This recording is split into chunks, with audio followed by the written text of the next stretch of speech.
जय हिंद दोस्तों। Welcome to अध्यात्म एकेडमी। आज हम लोग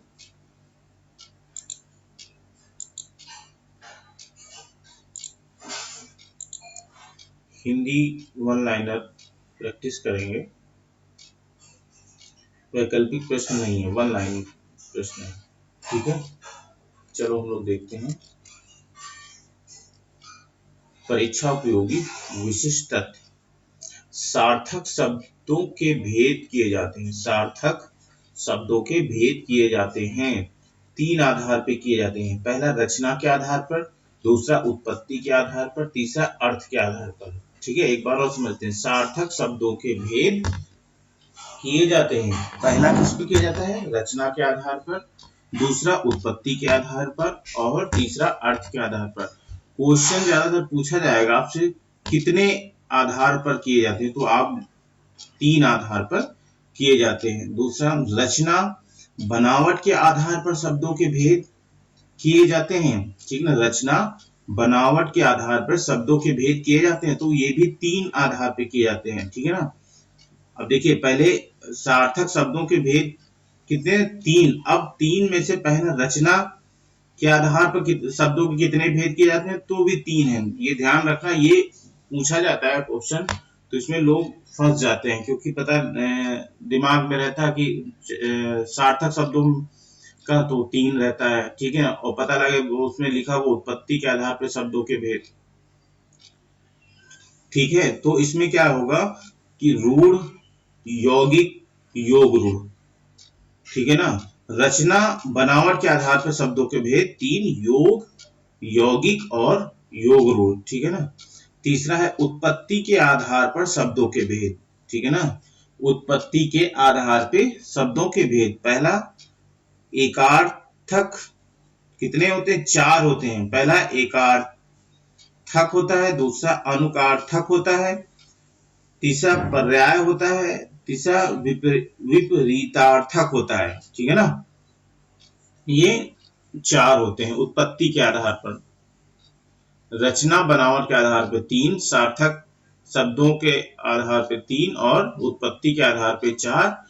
विकारी शब्द, विकारी और अविकारी में शब्दों के भेद का आधार बताइए। देखिए, विकारी शब्द और अविकारी शब्दों में भेद का आधार बताइए। तो लिंग, वचन, कारक और काल, ये चार भेद होते हैं। लिंग, वचन, कारक और काल। नेक्स्ट, वाक्य के कितने खंड आबलिक अंग होते हैं? वाक्य के कितने खंड आबलिक अंग होते हैं? दो होते हैं, एक तो उद्देश्य होगा, दूसरा विधेय होगा। ठीक है ना, वाक्य का एक उद्देश्य होगा, दूसरा विधेय होगा। उद्देश्य क्या है? उद्देश्य क्या है? जिसके विषय में कहा जाए। वाक्य में जो उद्देश्य होता है उसको क्या कहेंगे? वाक्य में किसी न किसी विषय के बारे में कहा गया होगा ना, उसको उद्देश्य कहेंगे। विधेय क्या है? जो कुछ कहा जाए, ठीक, उसे विधेय कहेंगे। समानता शब्द के कितने भेद होते हैं? समानता शब्द के कितने भेद होते हैं? ये रिपीट हो गया है, फिर भी चलो पढ़ लेते हैं। दो होते हैं, सार्थक शब्द और निरर्थक शब्द। ठीक, समानता शब्द के कितने भेद होते हैं? तो दो होते हैं, सार्थक शब्द और निरर्थक शब्द। हिंदी वाक्यों में सामान्यतः रचना का क्रम होता है। हिंदी वाक्यों में जो वाक्य में जो शब्द होते हैं उनकी रचना का क्रम क्या होता है? तो पहले होगा कर्ता, फिर कर्म, फिर क्रिया। ठीक है ना, कर्ता, कर्म, क्रिया। पदांश होते हैं अपूर्ण शब्द। ठीक है ना, उपसर्गों का प्रयोग शब्द में होता है। उपसर्गों का प्रयोग शब्द में होता है, पूर्व में होता है। ठीक है ना, उपसर्गों का प्रयोग शब्द में होता है, पूर्व में होता है। प्रत्ययों का प्रयोग शब्द में होता है, पश्चात में होता है। ठीक है ना, ये भी क्वेश्चन पूछा जाता है। तो यूपीपी लेवल का तो बहुत, यूपी पुलिस लेवल का क्वेश्चन है। ठीक है ना। नेक्स्ट, उपसर्ग शब्द में कौन सा उपसर्ग है, ठीक है ना। ये देखो पूछा गया उपसर्ग शब्द में कौन सा उपसर्ग है, तो उपसर्ग है। प्रत्यय शब्द में उपसर्ग एवं प्रत्यय है। प्रत्यय शब्द है उसमें आपको उपसर्ग बताना है और प्रत्यय बताना है, दोनों बताना है। तो कौन सा प्रत्यय है और कौन सा उपसर्ग है, तो प्रत्यय में प्रति उपसर्ग है और अ प्रत्यय है।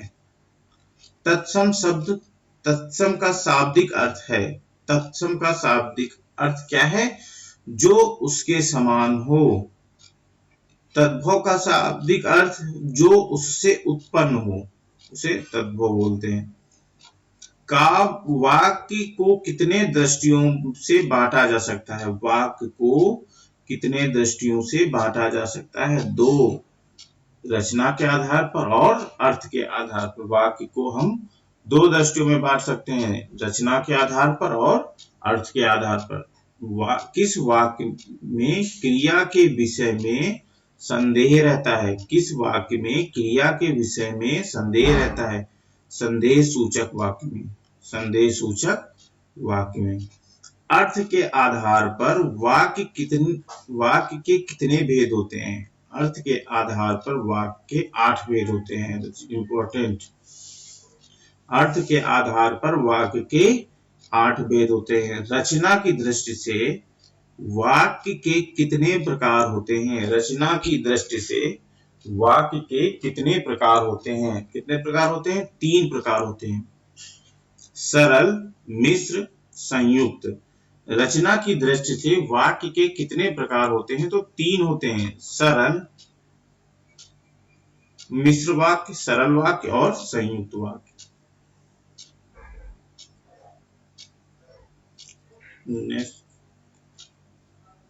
जिस वाक्य में एक से अधिक उपवाक्य जुड़े हों, ध्यान से देखो, जिस वाक्य में एक से अधिक उपवाक्य जुड़े हों परंतु उनमें एक प्रधान उपवाक्य हो, दूसरा आश्रित उपवाक्य हो और हो, उसे क्या कहते हैं, उसे मिश्र वाक्य कहते हैं। ठीक है, जिस वाक्य में एक से अधिक उपवाक्य जुड़े हों उसे हम लोग क्या कहेंगे, उसे हम लोग मिश्र वाक्य कहेंगे। जो आश्रित उपवाक्य संज्ञा की तरह प्रयुक्त होते हैं उसे क्या कहते हैं, ठीक है ना, उसे संज्ञा उपवाक्य कहेंगे।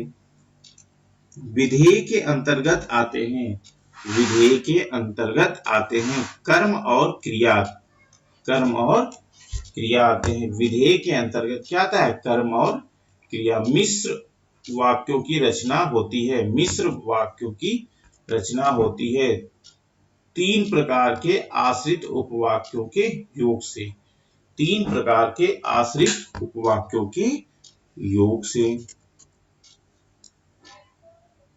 विशेषण उपवाक्य का प्रारंभ प्रायः होता है, ठीक है ना, विशेषण उपवाक्य का प्रारंभ प्रायः होता है ज्यों या ज्यों से बने रूपों से, जैसे जिसका, जिसमें, जिस पर, जिसके लिए आदि संबंधवाचक सर्वनामों से। ठीक है ना, विशेषण उपवाक्य का प्रारंभ इन सब से होता है। सरल वाक्य को संयुक्त मिश्र बनाते समय प्रायः जोड़ना पड़ता है। देखिए, सरल और संयुक्त वाक्य को बनाने के लिए हम लोग क्या जोड़ते हैं, समुच्चय बोधक अव्यय जोड़ते हैं या संबंधवाचक सर्वनाम अथवा योजक शब्द आदि को जोड़ते हैं। संयुक्त मिश्र वाक्यों को सरल, संयुक्त मिश्र वाक्यों को सरल वाक्य में बदलते समय किन शब्दों का लोप करना पड़ता है। संयुक्त मिश्र वाक्य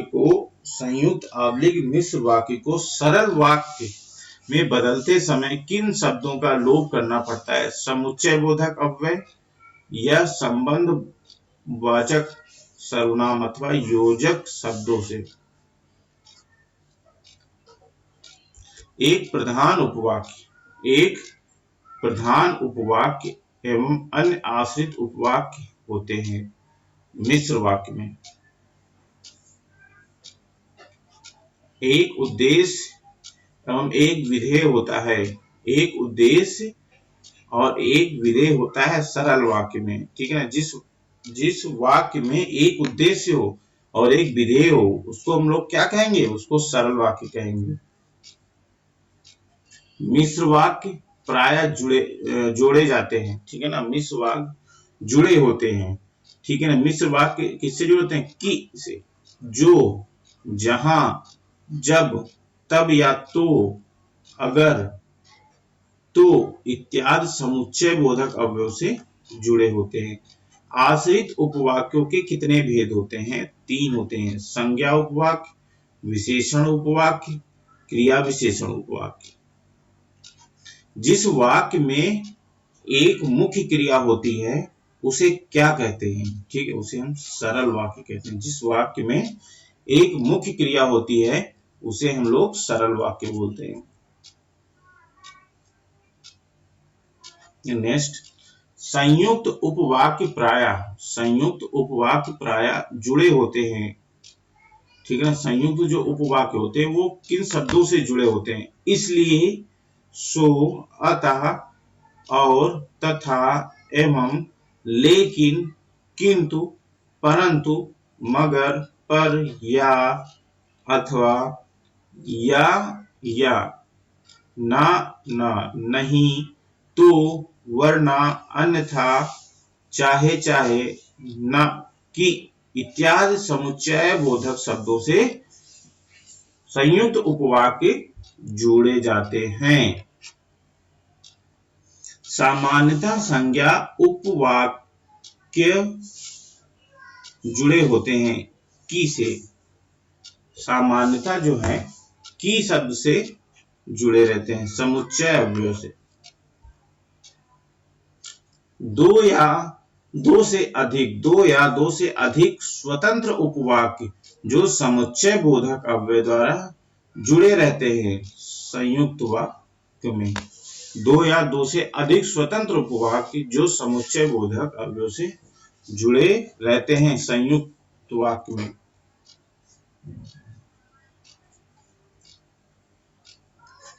वाक्य निर्माण के प्रमुख तत्व क्या होते हैं, आकांक्षा, योग्यता, अन्वृत्ति, क्रम। जो आश्रित उपवाक्य क्रिया विशेषण की तरह प्रयुक्त होता है उसे क्या कहते हैं, उसे क्रिया विशेषण उपवाक्य बोलते हैं। उसे क्या बोलते हैं, क्रिया विशेषण उपवाक्य बोलते हैं। वाक्य विचार के अंतर्गत किसका अध्ययन किया जाता है, वाक्य विचार के अंतर्गत किसका अध्ययन किया जाता है, वाक्यों का।